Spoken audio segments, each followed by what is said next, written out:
None of this is rocket science. That's what I love about what I do. None of it's difficult. Anyone can do this stuff, and we are actually designed to do this stuff. Well, don't even bother trying. You can't do that. Don't even try. You cannot be resilient if you don't understand your nervous system.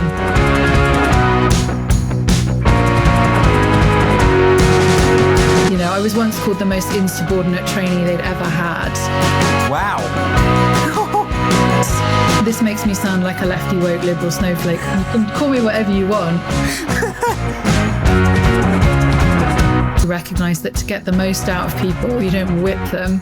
People are humans, they make mistakes. If you berate them, it's not going to go well. Welcome back to the Not Quite Pod. Today we've got Alex with us. Alex, do you just quickly want to introduce yourself and let everyone know a bit about yourself?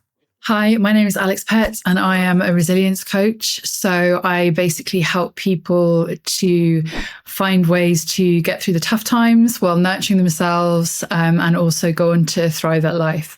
Awesome. And I'm really excited about this conversation because your line of work isn't something you hear of every day.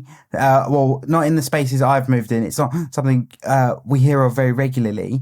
And I'm really intrigued to see what it is really you do in terms of what your day-to-day looks like and also how you got into that. Okay, so the reason I became a resilience, I used to be a city solicitor, so very, very different environment. Lots of perfectionism, lots of pressure, lots of kind of very toxic, stressful environments. And I operated for a long time in my life with very little resilience. And so at this point, I know what that feels like. And I think one of the reasons I became a coach is because having resilience just changes everything in life. It introduces ease. It introduces all the good things like joy, fun, playfulness, creativity, innovation. None of them are really possible. Connection as well with other people, just not possible without resilience. Just makes life feel that much better. So the main reason I got into it was to help other people discover these things, because none of this is rocket science. That's what I love about what I do. None of it's difficult. You don't need to be really you don't need a million degrees or to be a scientist or whatever. Anyone can do this stuff. And we are actually designed to do this stuff. So that's kind of why I got into it. That's amazing as well. And I'm definitely going to dive into a bit more of your story of transitioning from a very traditional corporate role to what you do now and having a bit more flexibility. I just wanted to get you to speak on what you think and what you've seen with clients around the current standpoint of work-life, that common word of work-life balance, but particularly work-life culture, and particularly in more of those corporate settings, the impact that has on an individual's resilience, and just what trends you've seen with some clients that you've dealt with. So I think one of the big things that we often see is people having this idea that you have your professional self and then you have who you really are. And this is a massive myth, because you do not leave who you are at home when you go to work. Even if you're working from home, it's still coming through. So things like how you cope with stress, how you communicate, your communication style, what your attachment style is, the stuff that goes right back to your past. It's such a myth that we think that stuff doesn't make its way into how we deal with things at work, how we deal with stress, how we deal with other people. And I think one of the main reasons we're starting to see so much burnout happening, one of the reasons for that is because it's a very stressful time. There's a lot going on in the world. But the other reason is because we have this idea that human beings can show up in the workplace not as human beings, that we can leave our emotions behind, that we can leave our problems behind and present this kind of flawless, resilient. So toxic resilience is a big problem at the moment. This version of ourselves in the workplace that doesn't allow us to be human, and that's causing huge problems for obvious reasons. But if you look at the context to it, we live in a capitalist society, we live in a patriarchal society. Both of those things, this makes me sound like a lefty woke liberal snowflake. You can call me whatever you want. The reality is we live in a capitalist society. We live in a patriarchal society, and those things are determining the way that we work and why we treat people like not like human beings. And that's why we have these toxic cultures, is coming from that. And there are other ways to do this. So we don't have to keep hitting our heads against the same wall that we have been for the past however many 100 years since the Industrial Revolution. Well, it's interesting because I think it comes back to something I've mentioned before, of that thing of particularly for employers, remembering that you're dealing with humans.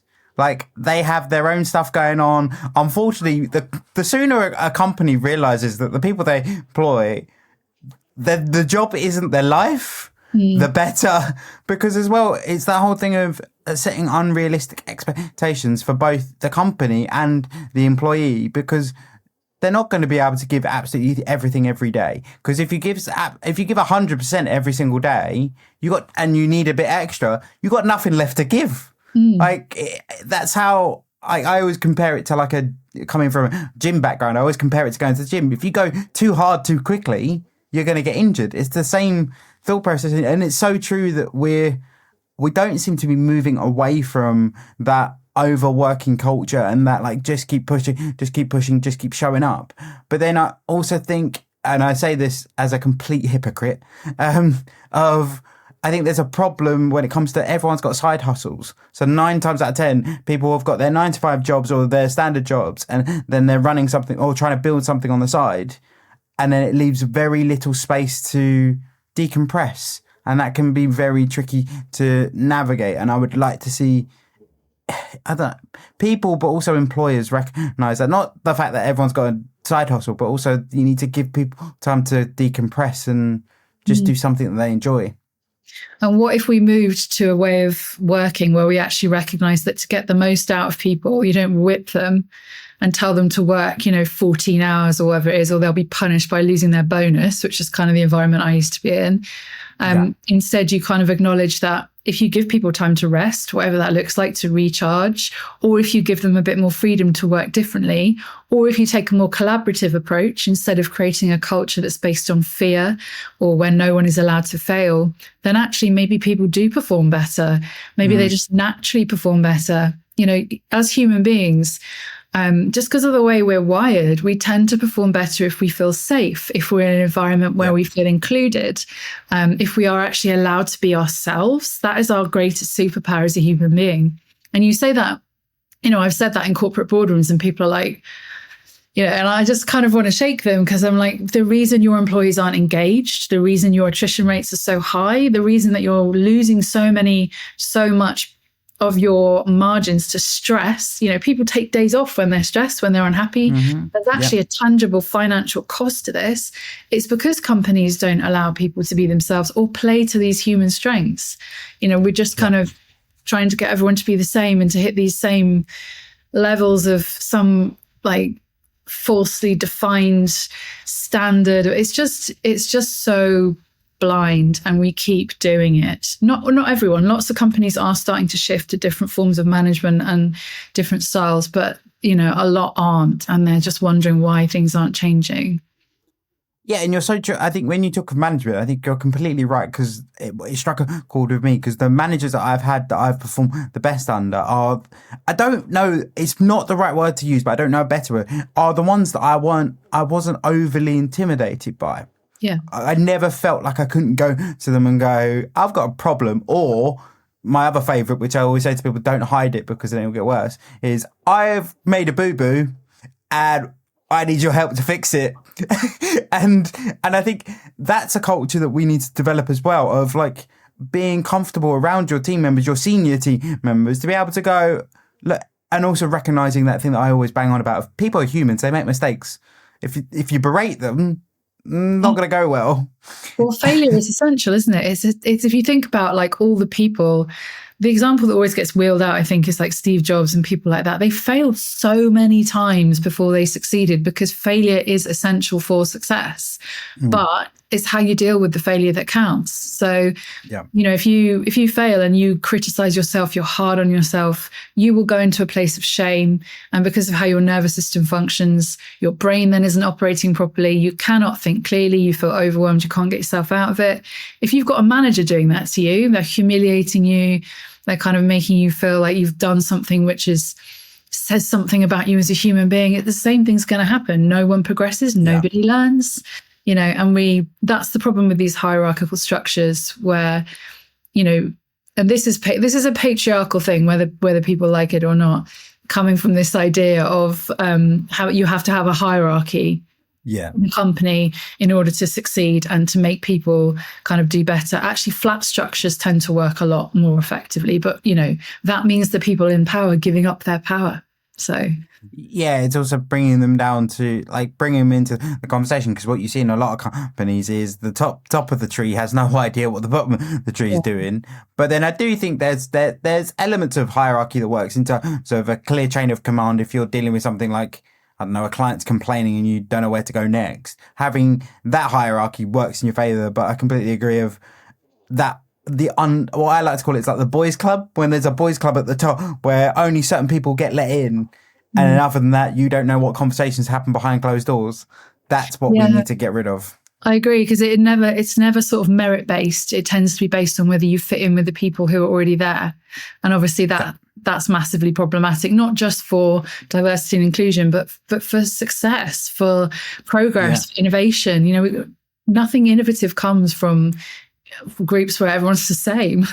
No, and you're 100% right. And also, there's a massive power in people having different lived experiences, because they'll pull out nuance that you're like, I didn't even spot that. I was miles off that, and that's such a powerful thing. But it's also something that's really unteachable, because it depends on what circumstances you grew up in as to what nuances you come with. And that power is underestimated so much. And I see it so much with the disability community of there's so much little things. One of the big examples I always give is, if you look at any disabled person, 9 times out of 10, they're a massive problem solver, because that's what we do day to day. So that's a skill that they've developed. Honestly, you ask someone with a disability to build a game plan, and they can probably run you all the way through it in step-by-step clear instructions, because that's mostly how our brains are wired. And it's those little skills that you develop from just living the life that you live that are so underestimated and so not looked for when we're talking of recruitment. Yeah. And I think we really need to change that, because so much valuable input is being lost by not recognizing that. 100%. I want to come on to as well, what have you seen, particularly, we've spoken a lot about what companies and structures should be doing better, but what about any trends that you've seen with the clients that you've worked with? What are you seeing, particularly in the society we're in at the moment? As we've already said, it's a very much, with our resilience is tested very regularly, and it almost becomes like we become just not immune to, but numb to it. We don't realise that it's being tested so often as it is. So I would, first of all, I'd have to make sure that we're on the same page with the definition of resilience, because there is this idea that resilience is mental toughness. And actually, I read this definition in the Cambridge Dictionary that it kind of aligns, it mixes up science and mental health. So it's got toughness is, an iron furnace that can withstand the heat. And then in the next line, it was it also means a human being who is resilient. And I was like, there is no comparison between a lump of iron and a human being. These are ridiculous. That's a ridiculous comparison to make. But that's where we go with resilience. And we assume it's this kind of toughness where you're like, I just got to get through this. And, I'm just going to be really rigid and strong. Actually, resilience is about mental flexibility. Very, very different. So if you think of a storm and some trees in a forest, if you think of a very rigid tree that's just kind of like this, that's the tree that's going to snap in a storm. But if you think of a bamboo that's all kind of flexible, and that's the tree that will survive. So I'm not sure whether that analogy really works, but the idea of flexibility is not that you have to grit your teeth and survive stuff.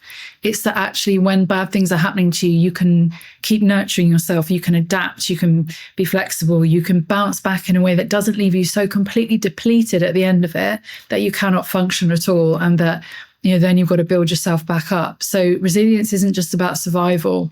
It's about thriving. It's about, looking after yourself. I've completely forgotten the question. Sorry. That's all right. What I was saying was, have you seen any trends when it comes to resilience with clients of like what they're struggling with and what they're finding difficult? Because obviously, as you've highlighted there, I think the traditional thought process behind resilience is kind of that traditional British approach of stiff upper lip and just crack on. You just got to keep going. Whereas what you've sort of illustrated there is more, I would call it being, I had it in my head, more like resilience awareness. So in terms of like, you're aware of your tolerances and you're aware when you're getting to the top of those tolerances, so you don't allow yourself to get to that point, because you're then able to spend more time making sure you're going through this tough situation, but you're looking after yourself at the same time. And I think I would just be intrigued to see if you're seeing any massive trends with clients of they're constantly struggling with this issue, or anything that's like, okay, this is definitely coming up more often than it was in the past. I think every single person who comes to me is very self-critical. And I think that's one of the biggest problems that we have in the world and in our own heads. You know, we have this idea that in order to be a better person, you've got to be really hard on yourself. And it's all about like discipline and, you know, and actually the thing is that self-criticism makes us weaker in the face of failure. It means we can't assimilate the lessons of our failures. It affects our nervous system. It affects our immune system. It means that we can go tip ourselves into shame and fear and anxiety. And when we enter those states, we actually can't even think properly because it activates the nervous system. So self-criticism, we have an inner critic. We all have an inner critic. And mine was brutal. And it's not just like criticism, it's also saying things to you like, well, don't even bother trying. You know, you can't do that. Don't even try. Or things like, nothing ever goes right for me. That was mine. That used to be mine. And the thing is, I think we think that that's the only voice available to us because it's the only one you can hear, especially if your parents had a strong inner critic and the people around you modeled that to you growing up, that criticism is how you improve. So one of the things that works for my clients the best, and for every human being on earth, is switching from self-criticism to self-compassion. So self-compassion has this kind of, people think self-compassion is weakness or letting yourself off the hook. But actually self-compassion is offering yourself kindness in a situation where something hard has happened. So you might just say, wow, that was really hard. I recognize that was hard. I feel awful. But the second part of it is taking action. So it's like, I feel really shit right now. How can I help myself? What can I do to do this differently next time? How can I learn from it? So, and what that does is actually allows you to keep functioning. So if you need to be resilient, you just can't be resilient if you're criticizing yourself. And if you are able to switch on the self-compassion, you will be able to maintain the kind of consistency that we want for resilience because you're not ditching yourself into fear and anxiety and shame. And I'd say the other thing is the nervous system, which I kind of mentioned. You cannot be resilient if you don't understand your nervous system, because essentially, once you go into fight, flight, freeze, obviously there are many different parts of the nervous system, but I'm talking about the sympathetic nervous system, fight, flight, freeze. As soon as you are in that state, all the resources in your body drain to the parts of your body that you need for us to survive. So you will lose access to parts of your brain, and instead the blood in your body is rushing to your hands so you can fight and to your legs so you can run. And what that means in practice is you're losing access to things like the prefrontal cortex. So you can't get perspective on a situation. You can't be rational. You can't be logical. You can't think clearly. And obviously in a difficult situation, you need those things. So one of the things I do with all my clients is learn how to understand their nervous system, notice when their nervous system is being activated, and use various tools to bring themselves out of it so they can calm down, regain access to the parts of the brain they need, and just basically balance themselves again. What are some of the things you've advised clients on in terms of when they're going into that fight, flight, freeze to get them out of it? Because I think, as you've highlighted there, when your negative voice takes over, you can kind of end up in this rabbit hole and it feels like, how the hell do I get out of this? Apart from most people go down the route of, okay, I need to make a big change and that's going to get me out of this hole. Mm-hmm. So what are some of the smaller steps you can take to improve getting out of that fight, flight, freeze mode? I think, first of all, don't try and think your way out of it, because you can't think your way out of something you've thought your way into. You just can't do it. And we tend to think that all of the solutions are in the mind, but actually a lot of them are in the body. So I'd recommend breath work. Things like box breathing is quite good. The physiological sigh is my favorite, which is an inhale, and a really strong exhale. So that if you do that 10 times, you will feel different. There are things like scent is a very simple way to activate your parasympathetic nervous system. Something like burning like an orange oil or a lavender oil. Yeah. You can use there are lots of little overrides you can use. Like there's something called auricular ear release. Don't know if you come across this. So No, that's a new one. you take your finger like that. Yeah. And you put it in that little dip of your ear there, and you pull down. Ah. So you get like a feeling down the back of your neck, almost like trickling water.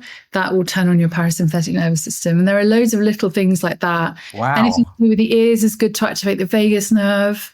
Humming, singing. See, none of these things we think of. We always think of, I'll get in an ice bath. And yes, that will help, but you don't need to do that. One of the simplest things, if you are in a spiral, is to disrupt the anxiety spiral and flood your body with good feeling hormones like endorphins and stuff. And the simplest way to do that is to dance or jump up and down or stand on your head or just move in some way. Like put on your favorite tunes and dance, or just move your body. Like that will flood you with feel good chemicals. It will mean that you stop thinking about whatever you were obsessing and ruminating on before.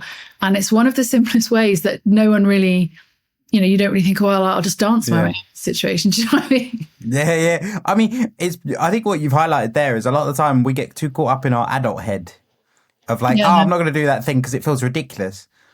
So that's what we often do. It's like almost reintroducing your childlike state of going, I'm just going to do this because it makes you feel good. A lot of time because a lot of us are quite goal driven. It's like, but what is that achieving? We're always like goal. And I say that having been pointed out to me, I'm very goal orientated. So then it's forgetting that just keep it simple. Like go do something different. Go see something that makes you smile. Go just change environment, because I think that's quite a big one for me. If I'm struggling, change of environment can make a massive difference, or like just change a location. Just put me in a different room and I'm like, oh, okay, I feel a little bit better now. Yeah, or just do something which you're kind of not expecting to do in response to that situation. Like if you would normally follow a certain pattern of rumination and sitting, kind of really focusing on something, go into another room, or open the curtains, or take yourself outside, or, sometimes I think also we forget the basics of brain health, which is like, have you had enough water? Have you eaten some food? Have you seen the sun? Have you connected with another person? You can feel so low if you don't have those things. And conversely, you can really start to make it feel so much better just by, eating some food, or like... Yeah. I mean, again, guilt is charged for that one. Hydration is a massive thing that whenever I can stay on top of that, I always feel 100 times better. Admittedly, it's a very up and down scenario. But it's so true of like keeping it to the basics. Keeping it to the basics, and also just, as you said earlier, just being kind to yourself. Like realizing that this isn't it forever. Like you might be in the mud right now, but you're gonna get out of it eventually, and just take your time. I think did you know that most emotions only last 90 seconds? No, I did not know that. So I came across that, and that's like the chemical release in your body, apparently. So if an emotion lasts longer than that for you, it's because you've either added another one on top, or you've attached a story about what that emotion means. So if you feel anger, and then you get the kind of feeling of anger, and rather than just letting it leave, you're feeling it and letting it go, you're like, I'm so ashamed that I'm angry. That's how we prolong these emotions. Yeah, because I can see that you get stuck in it, so that you build a story around it. Because it was a question I was going to ask you of that whole the idea of like allowing yourself to sit in the mud. What is your viewpoint on that? Because then I suppose if you sit in the mud for a considerable amount of time, you then develop a story. If you're struggling with your mental health, say, you're developing a story to back the thought process that you're currently in. It's very tricky. I think you've got to feel your feelings, which I assume is what you mean by like sitting in the mud. Yeah. You've got to let the hard things be there because they exist. And if you just deny them, you know, what you suppress comes back or something. But also you don't want to be wallowing. Like there's a difference between sitting in the mud and wallowing in the mud, right? Yeah. So, and I think, you know, you can give yourself a time limit, or you can kind of look out for the warning signs that actually maybe you've gone into a place that is sort of not just feeling your feelings, but something less constructive. But then, you know, like, not that we have to be constructive, not that we have to get this right. Like, you know, life is hard. Life is really hard. And it's okay to have these moments where you don't get it right, where perhaps you do spend a bit too long wallowing or whatever. But, you know, human beings are resilient because we can find our way back to things if we allow ourselves to. But it is, a lot of it is about stories. It is the story you're telling yourself about who you are, what's possible for you, what your current situation means for you. Like, that perception is everything. Yeah, 100%. And I was going to come on to as well of, we've spoken a lot about professional resilience when it comes to the professional environment around work.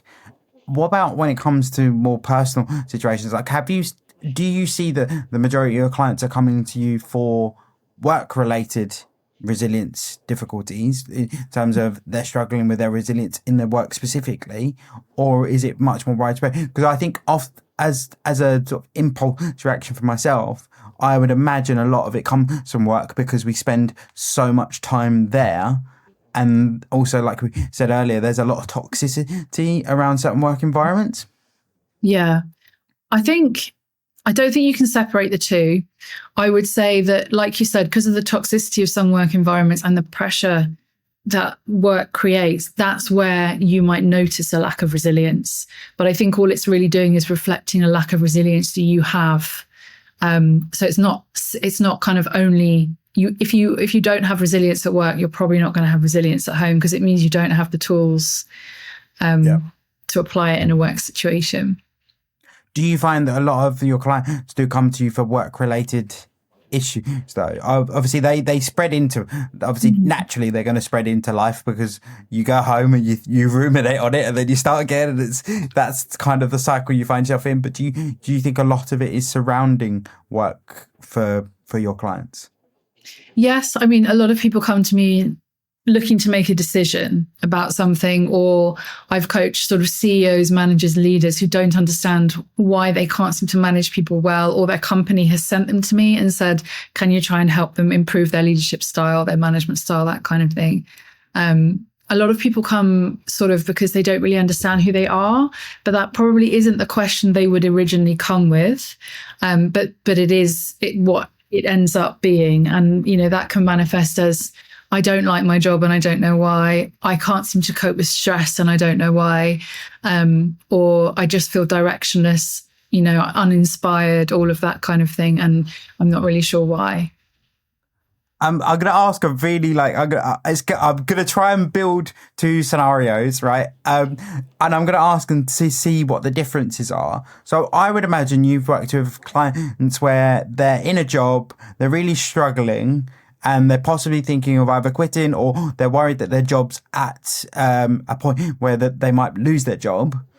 How have you guided someone through that process? And then I'm going to follow that with, as you mentioned just now, is you've also worked with the complete opposite end of the spectrum, where you're working with the managers and trying to improve their management processes and understand why they're struggling to manage a team. I want to see how those two processes differ. It's something that really randomly popped into my head, and I apologize for putting you on the spot, but I think it's going to highlight as well how many similarities there are between the two, because oftentimes I think people assume that if you're at the top of the tree, the problems are completely different to at the bottom, not at the bottom of the tree, but lower down the tree than what they would be at the top. I mean, one of the things we look at in resilience coaching is authenticity. Like, who are you? And also things like unwinding the impact of your past, which sounds very therapy, things that, corporate environments don't really want to do that, but it's really important. And in both those scenarios, if you've got someone who's in a job that they don't know if they can do, they're massively stressed, maybe the first place you'd start is, do you want to do this job? Why are you in this job if you're not enjoying it? Because we get in our heads that this is the only way to earn money. I have to do this because that's what my parents did. Or so if you look at the details behind the reasons why they're doing what they're doing, that can be as important as giving people tools and strategies for handling stress differently, and making decisions differently. Because one of the things I help people with as well is confidence and motivation. Confidence is all about self-trust. Like the Latin root of the word confidence is confidere, which means to trust completely. So if you don't have self-trust, you're not going to be confident. If you've got a strong inner critic, you're not going to have self-trust, because would you trust someone who's just having a go at you all the time? So all of this leads back to many of the same things. If you've got confidence, you will find it easier to make decisions about your current situation. You're less likely to put up with a situation that is hurting you, and you're less likely to kind of ruminate and deal with things in a way that is kind of not very healthy. Then if you look at who you're talking about at the other end of the scale, managers are often, harsh because they don't have confidence. They don't have self-trust. They don't know who they are as a leader. Have they ever thought about who they want to be, or are they following some outdated model of 1980s leadership, which is just about, just whipping people and enforcing your views on people, and they haven't really understood about collaboration. And so it's kind of all the same stuff that you end up dealing with. And also, I will say with leaders as well, a lot of the problems in leadership come from our childhoods, which is kind of a weird thing to say, but like, I get that.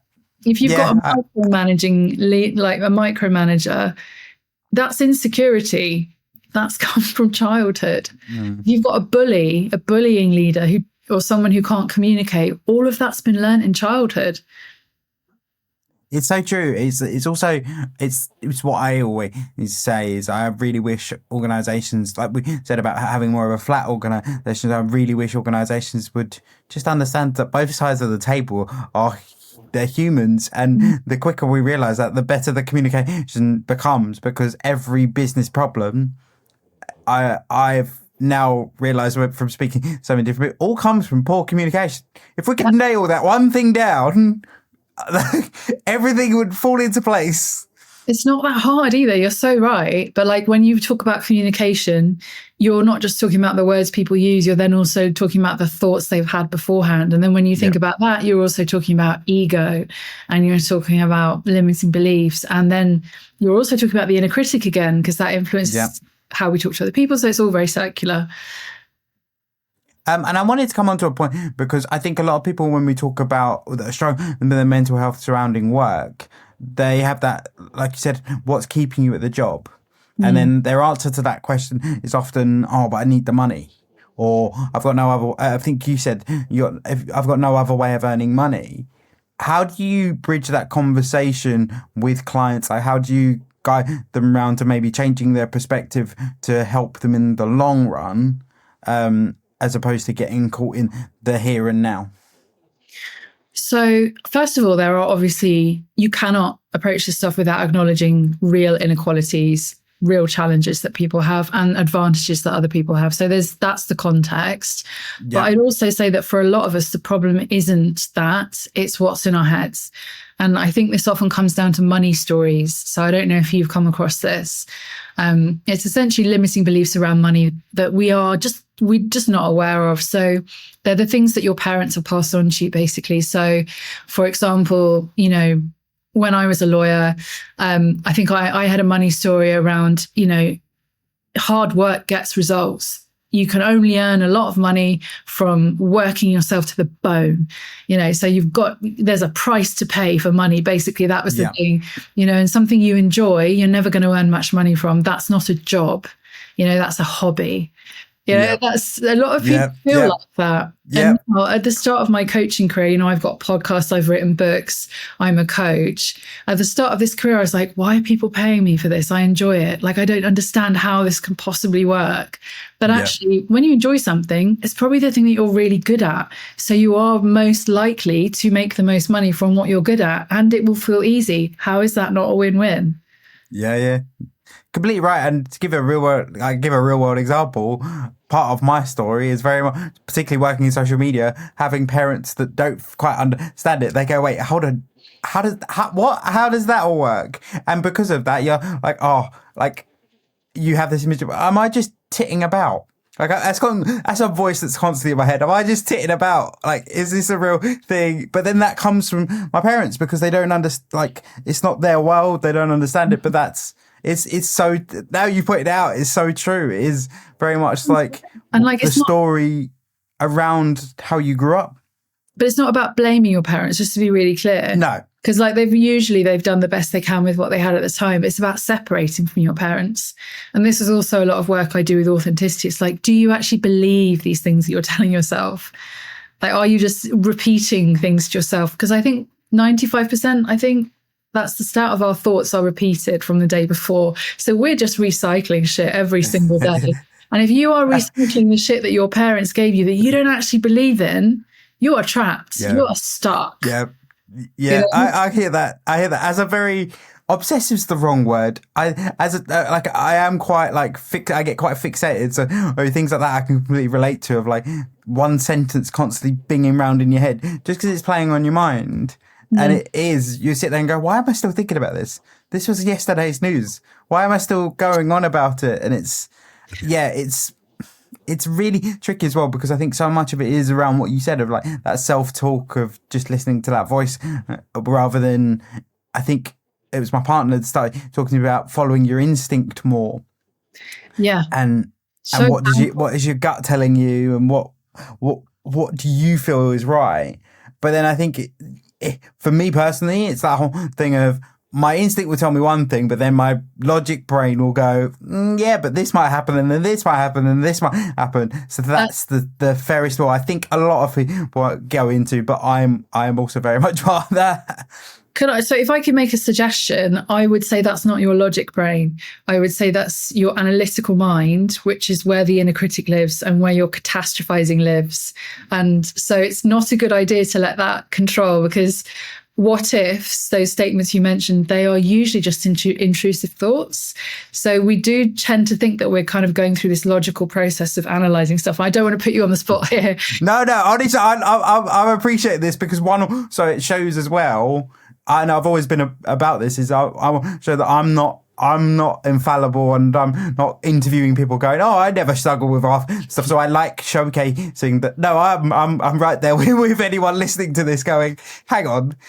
Yeah, you're completely right. Yeah, it's so hard to follow because you naturally, I think for me, my instinct like if I have a conversation like this, 10 minutes later, I'll be like, oh yeah, I'm going to go for it. Watch those hours tick by and that go for it mentality completely dissipates. And then it's like, oh, I've analysed this to the nth degree and no, it's not going to work. Well, it's habitual. Like literally all this is habitual. You know, you have grown up doing the same thing again and again and again as your thought processes. So if you want to change that, you've got to start doing something else again and again and again. And that's just how it works. So if you want to become someone who's more intuitive and uses their gut instinct, you've got to do it again and again and again. You've got to switch that neural pathway from one to the other. And also remember, you live in a society that tells you directly not to trust your intuition and gut instinct, because there's an element of like, you know, you should do what other people think, you know, you should be aware of other people's judgment, like don't listen to your own instinct. And that's a real consideration that we all have to take into account, because you know you are drowning out this incredible source of power if you're not listening to yourself, because your intuition is not some magical shit that you pull out of the air. It is the culmination of all of the data on you. That's what your intuition is, data. So if you're not using it, what the fuck are you doing? You're completely right. You're completely right. And I'm not to flip this around, but I'm curious, obviously coming from a law background where it is very much analytical, straight thinking to moving to what you do now. How did you find that transition personally? I mean, that's an assumption. You might be like, oh no, I've always been very gut driven, but I would imagine with it being a very much like X equals Y, how has that journey been for you? So, in all honesty, painful.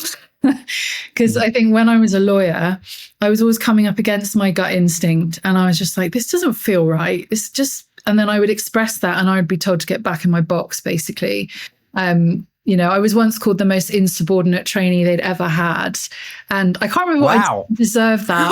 I don't remember being that rebellious, really, because I was just quite sort of subdued the whole time. But obviously, I did something. I just so I used to be a huge perfectionist with a massively dominant inner critic. I was also quite dissociative when I was young. So I would leave the room if something hard happened mentally, I'd leave the room. So all of these things were very much in the way of my intuition. And I had to go through quite a lot when I left the city. Then when I left London, various other things had to unwind. And then I was kind of in a place where I was a bit like, well, that didn't work. What's the other option? And then I would start listening to my gut instinct, and my inner critic would be like, you can't listen to that. That's just what you think. Why do you think that's relevant? Ask somebody else. And then the more I started trusting my gut instinct, suddenly it was like this magic kind of like, oh, wow, okay. This is actually leading me somewhere I want to go.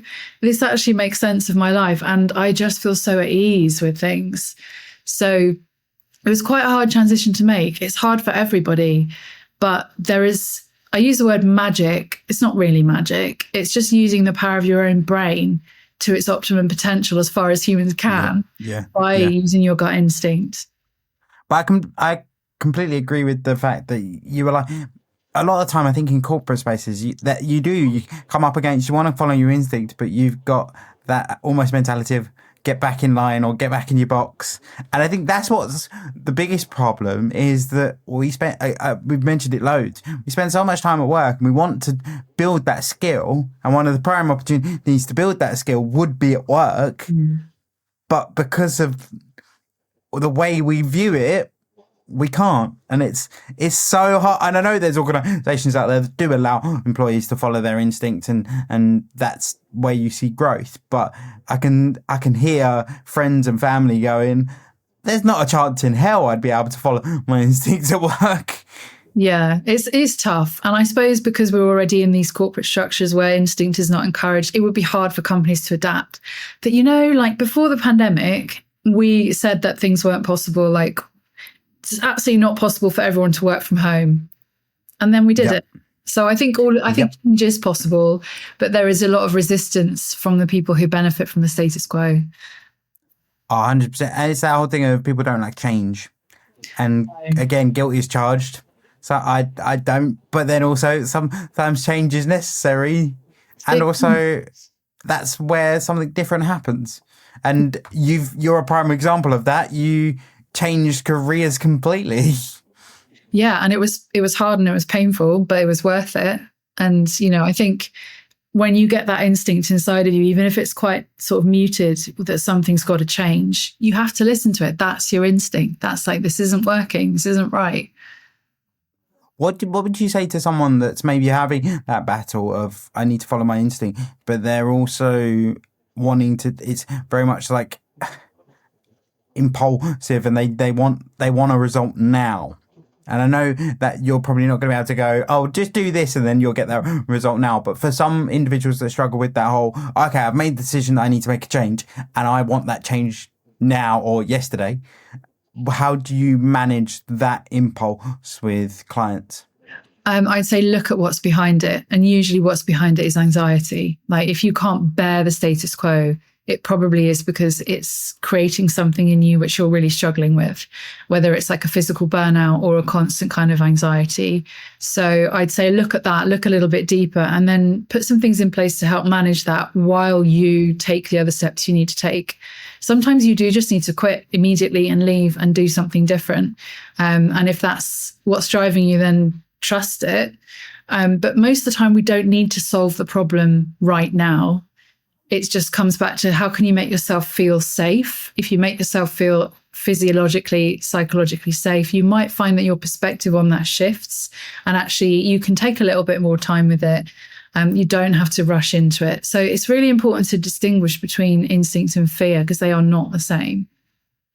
Is there something employer you could, in conversations you have with, I know we've spoken a lot about work and that situation, but as I say, it's where we spend a lot of our time. Is there a way you can open the conversation with employers? Because I think a lot of people would want to open the conversation, more so to obviously give them the breathing space so they know what's going on, but also to show that they're trying to improve it, but then they never know how to bridge that conversation, particularly in more traditional corporate structures. It's like that thing we mentioned earlier of like that approach of shut up, you snowflake, and just get on with it. Like that's, I think, the fear a lot of people have. So would you advise, not advise because you can't, it's not an overarching thing, but have you advised clients in the past to have a conversation with their employer and say, look, this isn't working, this is what I'm struggling with, and how do you navigate that conversation?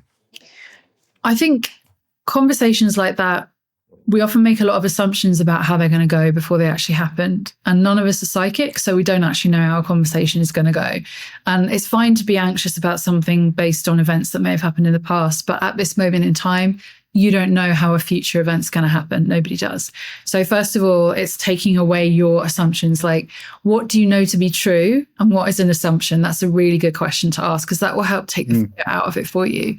And then I think with actual conversations, I think it's a really good idea to show some vulnerability, be honest. So vulnerability is another thing that we think is quite makes us weak, but actually that's how we connect. So if you're having a conversation with someone and you are being defensive, you're keeping yourself hidden, there's nothing for them to empathize with. That it's unlikely they're going to see your perspective. Whereas if you are able to be vulnerable and share, like, you don't have to break down in tears and tell them that you hate your life or whatever, but you can kind of say, I find this really hard. I'm struggling with this. And then if you add the second thing into that, which is, I would say, offer a mutually beneficial outcome, like have a suggestion of how to improve it and show them why that would work for them as well. You know, if I can have flexible working, then I will be able to do this, that, and the other. Like, just, it's both elements of that. You know, if you can kind of go in with your mindset clear and then offer some vulnerability and offer a solution. They may not respond to it because you can't control how people react, but that's a pretty constructive way to approach that kind of conversation.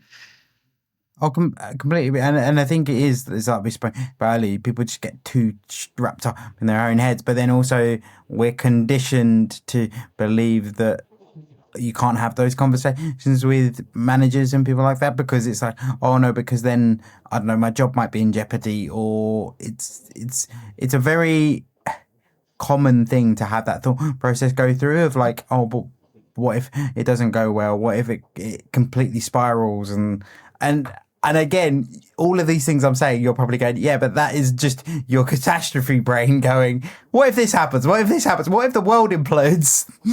There's a really good trick to use with that. And it's called I call it like the scale of what ifs. So when you get all of that what ifs happening, you can draw a horizontal line across a piece of paper. At one end, put the worst case scenario that you're thinking of. And then at the other end, identify a best case scenario. And then do lots of vertical lines in between and identify all the other possible scenarios you can think of. And then put like an arc over the top and just write over it all the stuff I haven't thought of. Because what's happening in this situation is you're basically zooming in on one thing when actually there is a whole scale of stuff that could happen to you that could be the outcome of that conversation, and you're not even considering it. So you're being inaccurate in terms of what you're looking at. So the thing is, like, if you get that, like, what if it goes awfully? What if it doesn't? Yeah. It's that whole thing. Well, it's what my I've mentioned a couple of times. It's what my dad always says. What's the worst that's going to happen? They're going to say no. So no one, or as my dad also says, no one died. Yeah, I mean that's kind of a baseline for everything, right? Yeah, no one died. Yeah. What's the worst? And it's so true. And the worst thing is, I say that, and that's advice I've been given from very young, and I still don't listen to it. Or no, I still try and listen to it, but the other part of me goes, yeah, but we're still going to catastrophize. Yeah, see, that's the benefit of working with a coach is we turn the volume down on the part of you that's kind of relentlessly pinging back to where you've been and turn it up on these new things. And like, you know, you get held accountable. So people find that quite useful. I'm firm but fair as a coach. It's so talking to a professional was so good because it also just gives you a completely different perspective. The amount of times I've worked with my therapist going, he's pointing something out and I'm like, shit, I've never even thought about it like that. And he's like, yep, that's what you do all the time. And it's great because because you're so wrapped up in your own head, you don't realize all these things that are happening.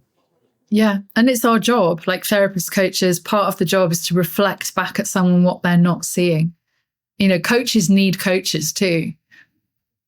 100%. It's like, it's remembering, as I keep saying, remembering everyone's human and everyone needs someone to support them. And I think that is my suspicion with the managers is it because as you go further up the tree within a corporate structure, there's less support because you're the one giving the support.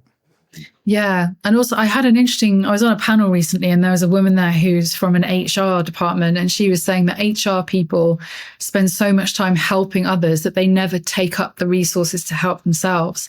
So that's kind of what you're saying in a way, like if you're very outward focused, you forget that you've got to fill up your own cup, to use that terminology. Yep. Otherwise you can't help other people. What about, obviously we've spoken a lot about like practical things you can use and what we'd like to see your companies do more. What are there any like resources that you recommend for someone struggling to build their resilience or improve their resilience? So it's tricky because so much of the stuff out there is about this toughness narrative. And I think that just leads us down the wrong road. So I would look at things to do with the nervous system. There's a good book called The Body Keeps the Score, which is really useful. Anything to do with self-compassion, like the work of Dr. Kristin Neff, really, really good. There's an interesting podcast episode of hers on YouTube. And if you want like all about like resilience, this version of resilience, just come to me because my Instagram and my website, I'm also a writer, so I'm quite prolific in terms of what I put out. So yeah, that's what I would recommend. And also you run a podcast as well. I do. So my podcast is called Notes on Vulnerability, mainly because vulnerability is something I find very, very hard. So I've had to kind of go through a process with it. But the podcast is all about talking about the things that make us feel vulnerable. So I've interviewed sort of experts on people pleasing and shame. I've spoken to celebrities who've been on like Married at First Sight and stuff like that. Just anything that's kind of those areas where you kind of the things, you know, whether it's about like, didn't you want to have kids, stuff like that, the real areas of like, oh, that's quite a difficult thing to talk about. Because I think the more that we talk about this stuff, the better. And actually vulnerability is so important for connection. Like letting yourself be seen is so liberating and creates a more inclusive society. 100%. It's also removing judgment of like, you can never fully understand someone else's context. Because one of the things you often get thrown at you as a disabled individual is, oh, you're such an inspiration. You're this, that, the other. Like, how do you do this? How do you manage this? How are you so happy? Honestly, I've had it all. But the thing I always say to people is, unfortunately, pain is relative and struggle is relative. Like people only know the struggle and the pain that they've been exposed to. So yes, you might look at mine and go, oh, it's this big. But then for someone who's not experienced it, but so their threshold is still this big. It's just a completely different perspective. And you can't judge someone on that because no one wants to be exposed to anything that's difficult or struggle. Well, to a certain extent, because obviously that is where growth happens, but no one actively wants to go out and feel shitty. So you can't judge someone if they've not experienced what you have. And it's a common thing that we often get stuck in the disability space is you end up playing a game of like disability top trumps. I've got this problem. I've got this problem. So guys, we've all got problems. Why are we trying to compete with each other? And it's about treating people as people and remembering that like they're on a completely different path and journey, and you've just got to, if you can support. If you can't, you can't, and that's that. Yeah, that kind of compassion is so valuable and so important. And that's why we need to ask each other questions about our experiences so that we can understand what it's like for someone who isn't like us, or, who's gone through something very different, because it's interesting, first of all, but also humans are all different. So it's just completely true of wanting that, because you said something I talk about quite a lot of. People go, oh, why are you so comfortable talking about all these people coming up to you asking you about your disability? I'm like, because they're only asking because they don't know, and you can't judge someone for something they don't know, because particularly the conversations often but what if they use the wrong terminology or use something offensive? And you can always tell the intent behind someone's question. And if you can start them on a journey of learning something different, why not give that power to them? Because then it opens the conversation. Okay, I've taught you about my version of disability. Oh, but you're a professional footballer. What does that world look like? What are the struggles in there? There's something you can learn from everyone. And I think that's one thing I've always been grateful to have. Being a chatterbox is I love hearing different people's stories and their perspectives, just because that's very much me. And I think there's so much power in it, because you go, oh, I've never even thought about it like that. It's talking to someone new is like talking to a therapist. They'll always point something out that you're like, I've never thought about it like that. That's a very good point. I think also what you just said about allowing people to get it wrong, because people are so scared of getting it wrong, and allowing someone to make a mistake that relates to something that about that they don't, like your disability, and then not being hard on them. That's how people learn. And that takes us all the way back to the management stuff. You'd be a fantastic manager. Maybe you are. We're that's a common debate, but no, it's so true. It's that whole thing of what I always say, which is unpopular. I feel a responsibility for the disabled community. If someone comes up to me that doesn't know about disability, I need to approach that conversation in a way where it's beneficial. But then also I'm very aware of some people are like, oh, why have we got to constantly talk about ourselves and explain this, explain that? And I understand that narrative, but how you go about it is really important, because I've always had a fear of, if you're quite abrasive, that's unfortunately the stereotype that's going to get placed from that person onto that group, because they're going to think, oh, I can't ask about disabilities because I'm just going to offend them and make them angry. When actually you might have just caught Charlie on a bad day or whatever it might be. And that's it's such a hard one, because I understand the opposite side. I just like to lead with compassion of I'll have this conversation, because again, it's that classic thing of you only know what you know. And if I'm here anyway, I might as well move you along the journey. Yeah, I think that's such a good way to approach it.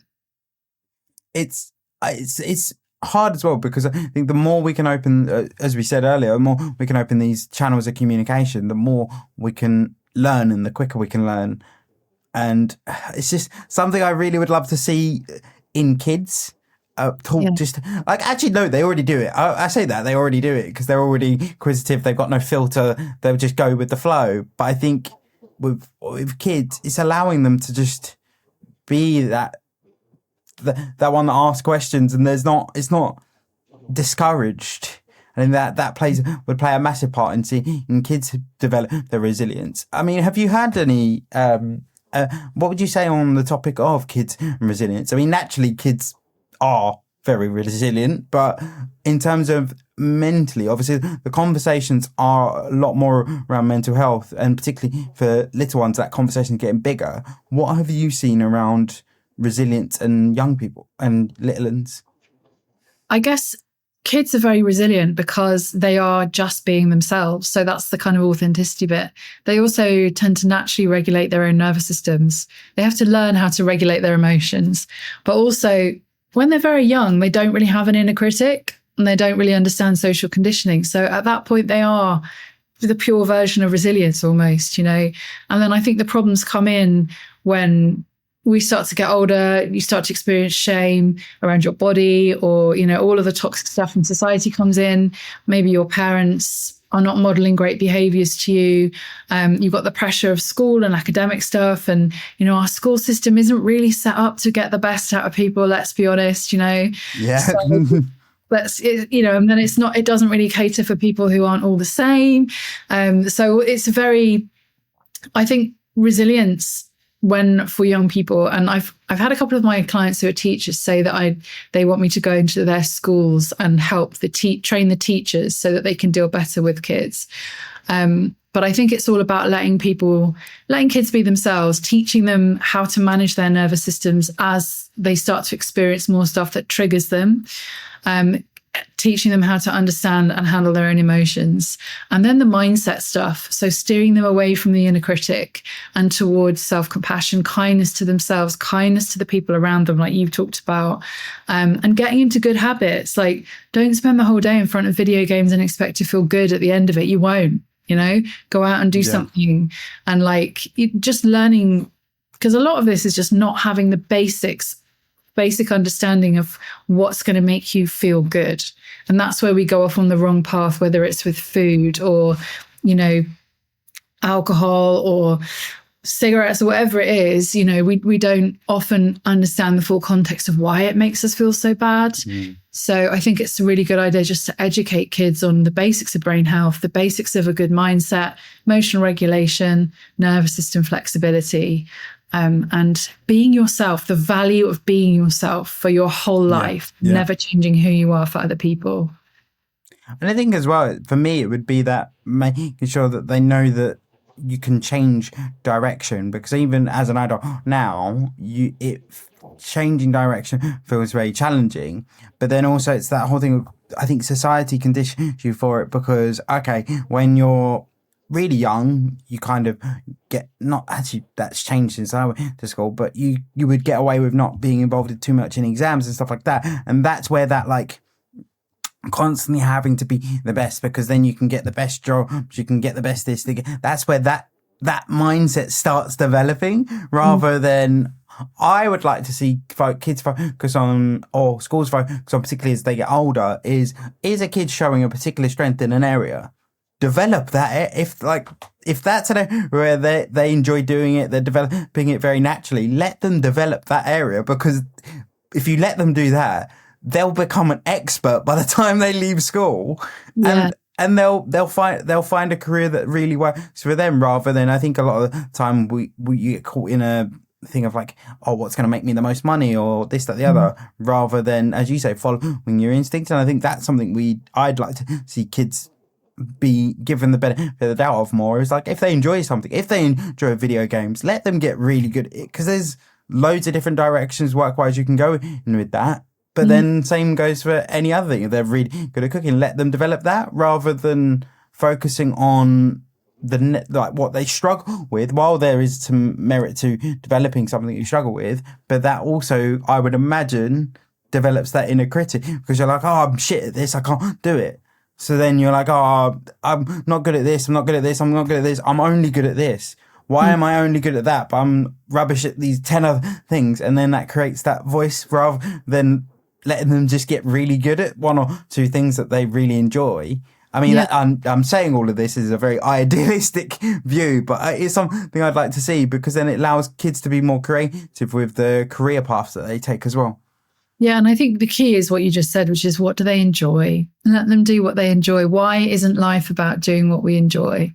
This comes back to those money stories again, and you can't just enjoy your life. That's not what life is. And it's the more that you tell yourself you can't enjoy your life, the less you're going to enjoy your life. It's just how your mind works. It's also, I think, is what you get fixated on is another thing. I mean, there's been plenty of people that get fixated on the money side of things rather than what they enjoy. It's such a tricky thing to navigate, but I think society doesn't let us. Well, we live in a capitalist society. I'll bring it back to that. It's all about profit. That's the problem with it. How would you say, as a sort of second to last question, how do you say to balance that and mental resilience in terms of making sure that you are staying in the green rather than going into the red? Because I think it is hard, because society isn't going to randomly up and change, and that's something I'm very aware of. We aren't going to really be able to go, okay, we're just going to collapse the whole capitalist idea and we're going to go again. So how would you say play the game, but also keeping yourself in the best space possible? I think The reason I keep mentioning it is that I think it's really important to acknowledge this is the reality that you exist in. Because the struggles you have are often because of the context around you, not because there's anything wrong with you. So that's really, really important to start with. I think it's all about, like I said, there's a lot of this is perception. You may not be able to change the things that happen to you, but you can change the way you perceive them. You can change how you respond to them. So you can keep yourself in the green by changing your mindset, uprooting that inner critic, uprooting limiting beliefs, doing things differently, regulating moving flexibly with your nervous system, and making time for stuff in your life that refills you. So a lot of the work I do is through authenticity is looking at like, what's important to you? What are your passions? What gives you energy? How much of your day do you spend doing things that give you energy? Because you don't have to rest to stay in the green. You can actually do things that refill your energy. That might be, I don't know, it could be, maybe it's video games, maybe it's sport, maybe it's connecting with other people, maybe it's writing and creativity. It's about finding the things that are going to refill you, so that you don't end up only doing this kind of a job, especially if your job isn't necessarily the one that you want it to be right now. Making sure you've got time for the other stuff that really makes you feel alive as well. And then I think of the voice that I would hear with that is people are going to respond and go, but I haven't got time for that. I've got to do this, that, the other. I've got to feed the kids. I've got to do all this stuff. So what would you say to that? Because I can imagine that's quite a common rebuttal to it is, I haven't got the time to do something for me. Yeah, I would say that the more you make time to do something for you, the more time you will end up having, because I think stress can cause fatigue. So if you are able to give yourself the chance to do something that refills you, and if you also it's not stress can cause fatigue, it's anxiety that can cause fatigue. So a lot of the time we think we don't have is time that we spend on thought processes that are tiring us out, taking up a lot of time. Do you really not have time, or are you spending 4 hours on TikTok in the evening? I'm talking to myself there. Guilty as charged. Or do you really not have time, or have you just spent half an hour ruminating about what someone said to you yesterday? So part of it is just getting really, really realistic with yourself. We do have time. We can all make time for the things that we want to do. But the other thing I think is you don't have to do a lot of this stuff for it to have an effect. So I would always say, I've got lots of clients who've got kids and working, they're very busy.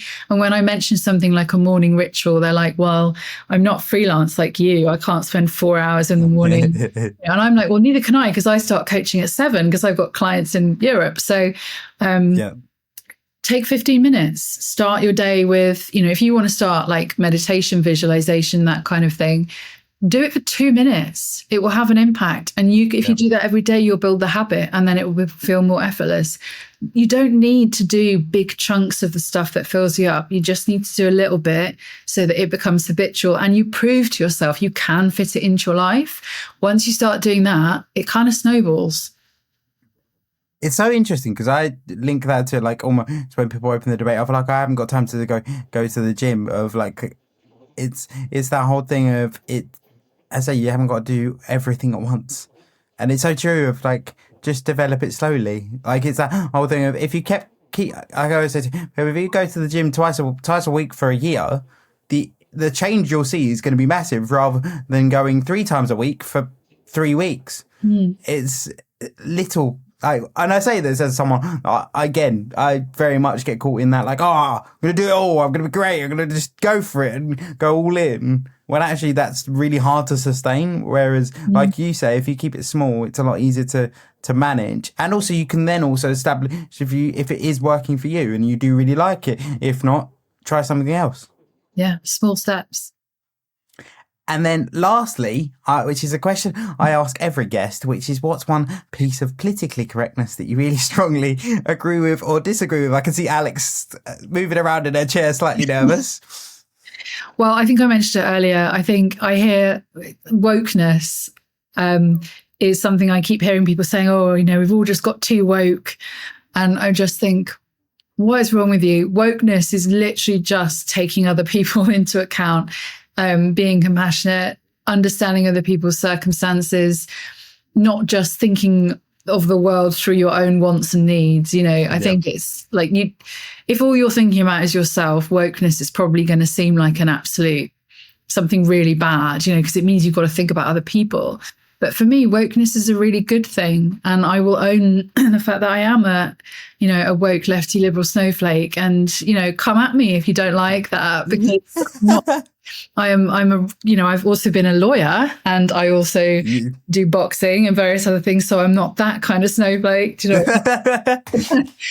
I'll take you on in court and in the cage. Well, I think the point I'm making is that I like wokeness. And it's not because I am a very gentle, weak person. I am gentle, but it's because I think it's a strength to take into account other people's circumstances. And I'm quite sick of hearing people dismissing wokeness or saying it's gone too far, because there are always people who are just hurting others. So, it would be wokeness. I think the hardest thing with that is, I think whenever you talk about wokeness, the people going, oh, it's such a bad thing.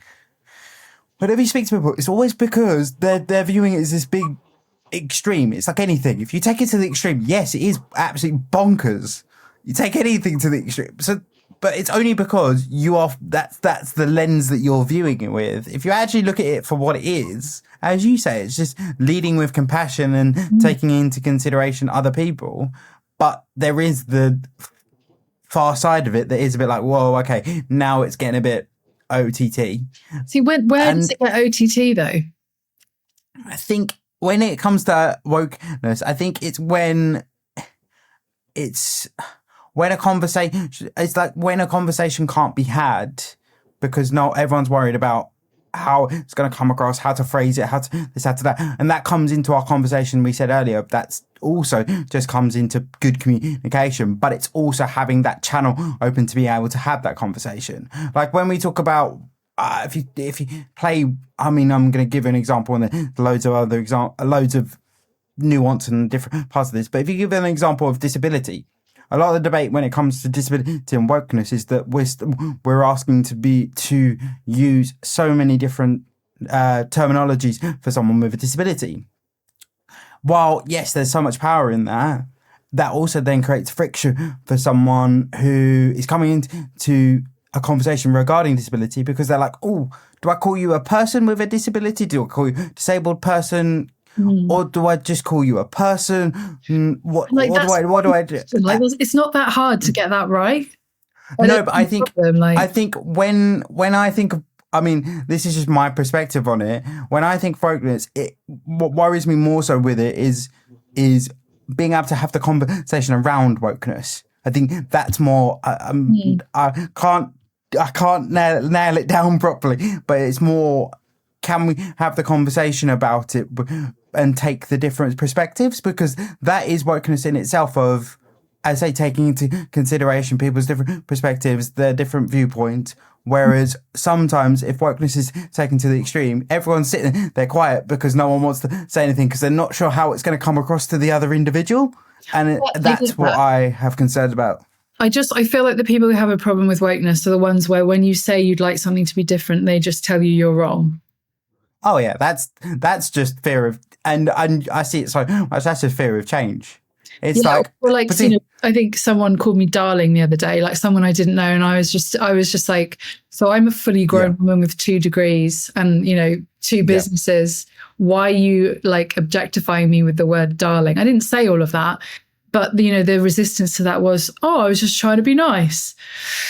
Were you? Yeah. Or were you sexualizing me? Or were you trying to diminish me or minimize me? Yeah. And I think the problem is a lot of people who protest against wokeness don't realize what they're doing or haven't put the time and effort into self-awareness to understand it. So they feel quite trapped in it. But actually, if they just did a little bit of self-awareness work, it wouldn't seem that hard. So it's also that the thing I often open of, like, particularly when we talk about, and I know I've just slightly contradicted with my example, but it's that whole thing of if someone asks you to do something and it has no major impact on you.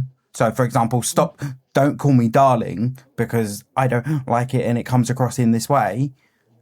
What difference does it make for you? Oh, sorry. Did your ego get affected by the fact that someone called you out on something? There's ego. And also this sense of like, that makes me a man, or that makes me this or the other. And, you know, it's just like, come on. And I can appreciate to an extent of like the whole thing of no one likes that, like, oh, that feeling of wanting the ground to swallow you up, and like no one enjoys that. And there is a way of communicating it so that that isn't as abrupt. While that isn't maybe a consideration that we should have, I think that's what people don't like, is that the calling out bit. Realistically, the bit we don't like is the fact that now we want the ground to swallow us up, and we're just now feeling really awkward and don't know what to do with ourselves. No. But it's a toss-up, isn't it, between why should you do it nicely? You know? Yeah. But then this is considerate when they're not being considerate. It's difficult. It's a really difficult conversation. Yeah. Well, this is where I fall on the opposite side to a lot of people in the disabled community, of people go, oh, but I shouldn't have to constantly explain myself. I shouldn't have to be the constant educator. But then my perspective is like, but then I can also control what, like, I know what's been said then. If I do my input, I know what's been said. So if anyone queries it, no, I said this is what I said. Whereas if you go in with aggression, it's what we were talking about earlier. They build a story. They build a story about you, and you're like, no, wait, hang on. None of that came from what I said. And it's really interesting because there's no right or wrong answer. I think it just depends on where you fall on it, of like, why shouldn't you be able to call someone out? Why shouldn't you be able to be slightly abrasive? My approach is very much like, I'll be abrasive if I need to be abrasive. If I don't need to be abrasive, like, one thing that people don't like about me is I will manage a situation, and people always go to me, why do you do that? Like, in terms of, if I'm really not happy with something, but I'm in a context where I know if I do this, it's going to blow up the entire room, the whole night's going to be ruined, I will go, do you know what? Right, let's manage this quietly because it will benefit everyone else rather than blowing up the whole situation. So that's where I fall really differently on this line of like, I manage expectations a lot more than other people would. When you talk about like being able to call someone out and being able to go, I'm not happy about this, I lean on the side of like managing the situation. But then that's because of my compassion towards others. Yeah, I don't know. It's a really hard one to articulate. Whenever we bring up the topic of wokeness, when you said it, I was like, oh, this one's going to be a good, because I completely agree with it. But I do see the side of it where if you go too far with it, then it can get a bit like, all right, come on. Like, are we really doing this every day? But it's really hard to articulate what I mean by that. I've seen examples, but I can't pull one out at the moment. I do know what you mean. I think it's a very small end of the wedge, but I know it's there. But it's where everyone looks. Whenever they think of wokeness, it's like, oh, you got to be this type of person. I'm like, no. Like, most people who are, as you refer to, woke, they're like way back here. Just because Darren, who's a traditional builder, views it from this point, does not mean everyone's at that level. Not everyone's at 100. Most people are about 70%. Yeah. Well, you're brave to ask the question. I am very brave. But then I was like, look, can't get you to state that point and then not give my 2 cents, because I don't know how to articulate it properly. But I completely, that's the word thing is whenever, because particularly in the disability context, we discuss it a lot, and no matter how many times I have it, I can see both sides, and I'm not saying one is wrong, one is right. I just know which side of the line I fall on, right or wrongly, for it. I think as a lawyer, I tend to pick my side and then bulldoze through, which is, I'm trying to learn more compassion for other points. But I think also on the gender stuff around wokeness, it's quite difficult. Oh, yeah. Genders are a woman, and it's this stuff. You often get seen as being harsher than a man would for saying the same thing, which is quite difficult. It's that classic thing of people are not used to it. People are not used to a woman being strong, and not even being strong is a completely wrong word, but being like upfront and just being like, right, this. Yeah. And I'm like, go for it. Like, I mean, my mum definitely wears the trousers in my family, so I'm used to that. That's very much what I grew up with. But it's why not? Like, if someone's not happy about something, let them say it, and then say if you just adapt your behavior around that. It's not a big deal. It doesn't have to be this big thing. And I just can't get over how much women still struggle in today's society. I think as well, because as I say, I've grown up in a family with two very strong women. So I just sit there thinking, well, yeah, like this is, it's not new. Like, yes, like women do everything that a man can do, but we're still struggling with that concept. It's just weird. We are into a whole other conversation with that. Yes, we are. I mean, I apologize, but it's a very completely valid point. And again, I'm not arguing for or against you. I think I just fall on a weird side of the line. I'm like half in, half out, like, oh, not sure. But we're different people, so we would 100%. Yeah, that's okay. I accept and validate your opinion, even though we may not agree. Exactly, and that is exactly what we need to do more of. Mm-hmm. It's like this whole, we've lost the art of being able to agree to disagree. Yeah, definitely. And it always has to be, oh, Darren disagreed with me, so now I'm not going to like Darren. Just because we disagreed on one point. That's like, let's put it in a more realistic scenario. I'm a Chelsea fan, Darren's a Man United fan. Because we don't like each other's football clubs, are we not going to be friends? It's a bit extreme. Yeah. I mean, obviously there's extreme, there's what's the word? There's exceptions to everything. Obviously, if you're going down an extreme, if there's something you completely don't agree with, then yes, that is a case on point. But on this way, it's more of a discussion topic. We need an art of agree to disagree. But we are definitely going on a tangent, and I apologise. My dog has started stalking around because he needs to go out. I'm sorry. No worries. I will just do the last bit, which is, of course, we will link Alex's details below. Thank you so much for coming on, Alex. We will link everything below for you, as well as your podcast and your books and everything that you've worked on, just in case you want to check her out. And then thank you so much for coming on, and have a great evening. Thank you very much. It's been really interesting. Thank you so much for tuning into this week's episode of the Not Quite Podcast. Please make sure you follow us on TikTok and Instagram to get regular updates about the podcast. These bad dads, they get hurt.